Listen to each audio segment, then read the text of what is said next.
Bonsoir, bonsoir, bonjour, c'est RD Congo Basango Télévision. Comme toujours, avant de commencer notre émission, nous disons merci à Dieu. Nous disons merci à nos chers abonnés et téléspectateurs qui nous suivent partout dans le monde et en RDC. Bande Konanga, soyez les bienvenus. À la une, chers téléspectateurs, Bandeko et Yindi na Sud Kivu. Manifestation au Sud Kivu contre EAC et la communauté internationale. Bandeko ya Sud Kivu batomboki. Banderole partout, retirez vos mains de la RDC. Nous dénonçons le silence coupable de la communauté internationale et de l'EAC sur la RDC. Donc, silence à EAC. Na communauté internationale, peuple en tout cas au CPLAT.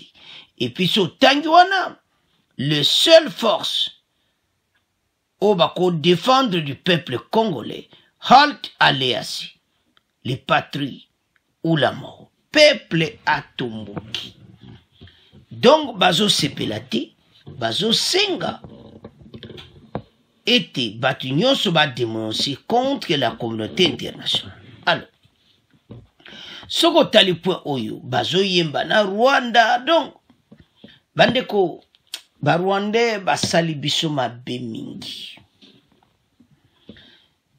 oyo ka EAC odieza na benga on dirait poison mo se koti nango donc EAC nde bazana bakusali lokoti ya bandeko Sud Kivu ba telemi pona ko supporter bandeko Nord Kivu. Et Yindi, manifestation Sud Kivu contre EAC et la communauté internationale. Les activités ont été paralysées ce mardi 14 février 2023 à Bukavu, où la société civile a décrété une journée ville morte pour dénoncer la guerre dans le Nord Kivu et l'inaction des forces de l'EAC face aux rebelles de 1-23. La plupart des écoles comme les écoles n'ont pas ouvert leurs portes. Comme dit Banda. Toutes les voies qui mènent vers les postes frontaliers avec le Rwanda sont désertes. Des jeunes de la communauté de Kadutu ont irrigué des barricades pour empêcher tout mouvement des engins roulants. D'autres manifestants ont fait le tour de la ville en chantant l'hymne national de la RDC avec des chansons hostiles au Rwanda. Adjunze mon hymne national debout congolais, bisognon so contre le Rwanda, do ba chanjango. Bazolo apaya toza contre Rwanda, et puis bazoemba hymne national à RDC banamboka. Batomboki na ndenga mukiti. Alors, d'autres manifestants ont fait le tour de la ville en chantant l'hymne national de la RDC de Tolobiana. Ils ont par ailleurs déploré l'inaction des forces de l'EAC face aux rebelles M23 soutenus par le Rwanda. Journée penado mobule koti Kinshasa bayokisa.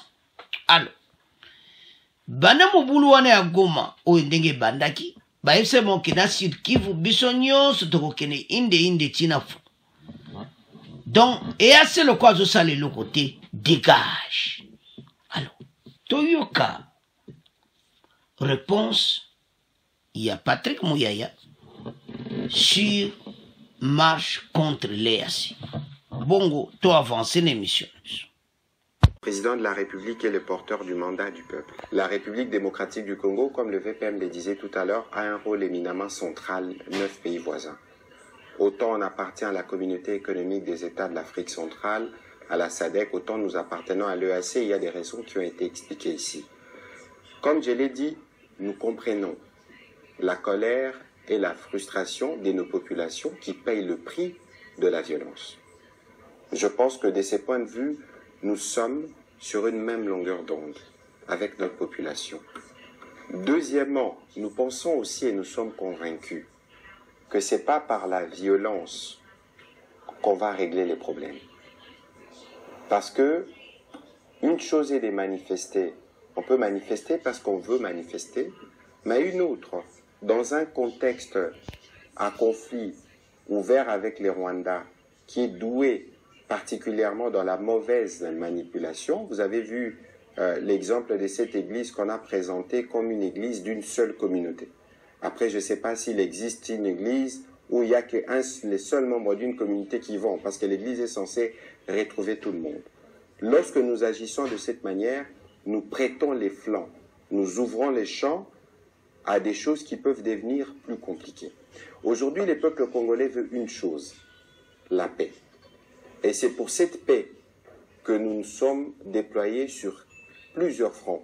On a parlé du front diplomatique dont on parle, du front médiatique, du front judiciaire, parce que tout ce qui s'est fait là, les gens doivent payer pour ce qu'ils font, et du front militaire. Bandeko tolandi biso nyonso Patrick Muyaya. Selon ye, alobi que pays na biso géographique ya monene, il y avait les tinani tokota kikuna. Alobi to keba ba Rwandais bazoluka pe biso to sa mobulu piège et tout ça. Toluka likambo yo toluka to sila na mona ndinga Afrique. Apese exemple, moi, barondi bazo monter ba scène une église ka bango moko bazo boma batu et tout ça. Bango lo kwa biso to salvo mabe bazo luka me ba profiter te na mobulu. Mais biso peuple azo sala marche pacifique. Il faut continuer. Biso pete c'est peuple ke ko sala mobulu te ko buka biloko te ko betaka soki ba nani so sa nini non. Parce que lobby comment biso bato salaki boto biso to memango dans le calme. Retirez vos mains de la RDC. Nous dénonçons le silence de la communauté internationale et de l'EAC. Et à ce silence, azo bundate. Zomana. Non à l'agression de la RDC soudain non FARDC. Donc, sotala ba bandero zo comprendre. Neto asuka ou les FARDC et la police congolaise reste les seules forces de la défense du peuple congolais. Halt de l'ALEAC. La patrie ou la mort nous vaincrons. Donc, bazotina un message directement. Dans 48 heures, l'armée kenyane ne combat pas l'ennemi, elle quitte notre pays, la RDC. Tango bandero lwana, le pesi bango 48 heures, bandali. Si vous attaquez, vous quittez RDC. Wana armée kenyane va pesi bino 48 heures. Est-ce que bako quitter? Ce qui est autant le scénario, tous ont monaqué, en tout cas, tous ont acheté battu faut pas kende. Léon émission Congo News 24 sur du temps que les telle émission ana oyoka. Bandeko ba secret bimi au sakanati. Makambo bimi na décision EACO bimi.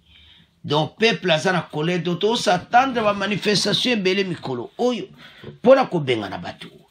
Alors Patrick Muyaya parle ba lobaka na ndenga code. So comprendre notre état parce que bango ba ko tinda biso tout ça. Baba kolo bate bango nde baza bazo boya des troubles. Mais ce qui marche, il faut tout ça la marche mo pacifique. To ciblé batute, to bana ko beta batwa te bazokate comme le kola bango bazu problème ne comme ya bango. Parce que Rwanda ko somba likamo bodo oye wuti oyebine pa wuti te alimba mwale. Aese en contribution pour mikolo baza problème. Human rights watch azola na bango ba dego basalaki. Crime contre l'humanité, tout ça il y en a beaucoup. Alors le président rwandais pour le moment a troublé bande konangai.